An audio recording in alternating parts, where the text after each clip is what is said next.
My dear students, welcome to this class. Today I'll discuss about the most important chapter which is My Childhood and written by Dr. APJ Abdul Kalam. तो आ जाओ शुरू करते हैं।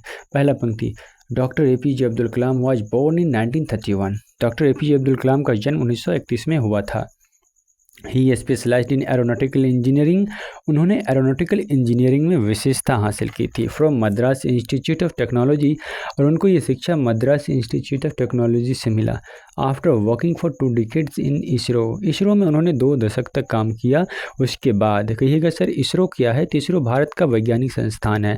And mastering launch vehicle technology, और प्रक्षेपण वाहन तकनीक में निपुणता हासिल करने के बाद उन्होंने सोचा अपने देश के लिए कुछ बेहतर कार्य किया जाए।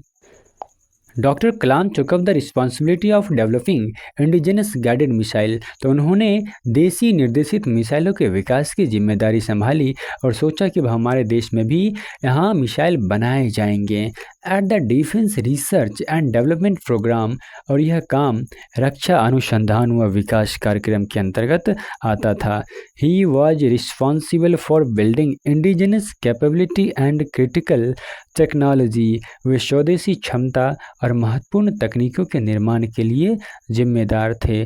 Through networking of multiple institutions, या फिर through networking of multiple institutions, कई संस्थाओं के नेटवर्किंग के माध्यम से उन्होंने ये कार्य कर दिखाया।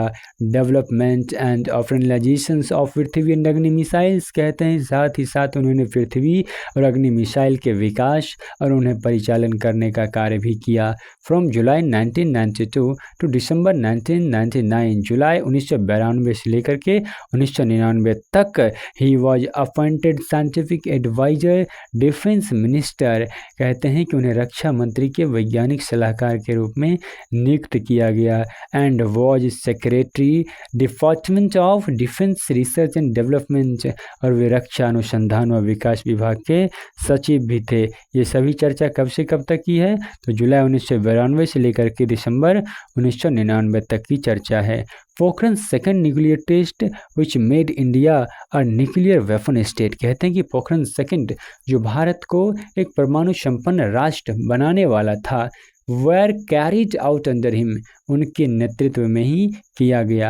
ही took up academic as a professor of technology and societal transformations। कहते हैं कि उन्होंने 2001 में अकादमिक क्षेत्र को अपनाया और professor of technology and social transformation के क्षेत्र में भी काम किए। प्रोफेसर ऑफ टेक्नोलॉजी के क्षेत्र में भी काम किए और कहते हैं कि सामाजिक सुधार, सोशल ट्रांसफॉर्मेशन भी करने का कार्य किए।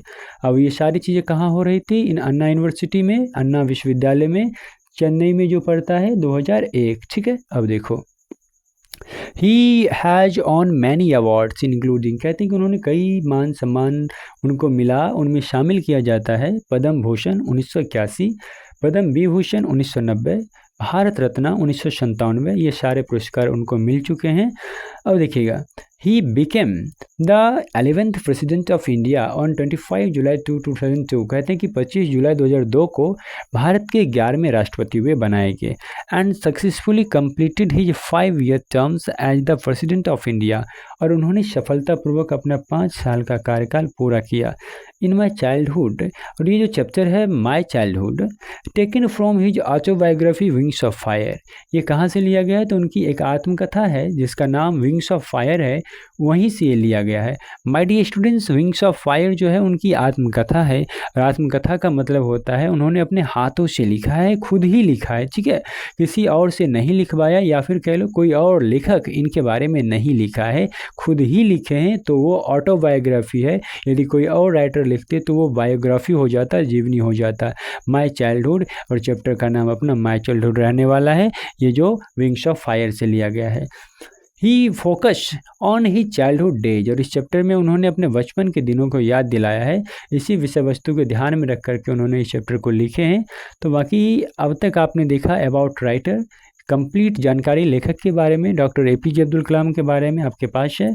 बाकी इसके आगे अब चैप्टर शुरू होने वाले हैं, तो वो हम लोग देखने वाले हैं नेक्स्ट क्लास में। तो आज के लिए चीज़ें इतना ही रहने वाला है। हाँ, जाते जाते एक सवाल जरूर रहेगा। ठीक है, ये एक पोखरण सेकंड नाम का जो परमाणु परीक्षण हुआ था वो किनके देख रेख में हुआ था? इसका जवाब आप लोग जरूर टाइप करने का काम कीजिएगा। बाकी मुलाकात आपसे कल होगी। आज के लिए इतना ही। नमस्कार, जय हिंद।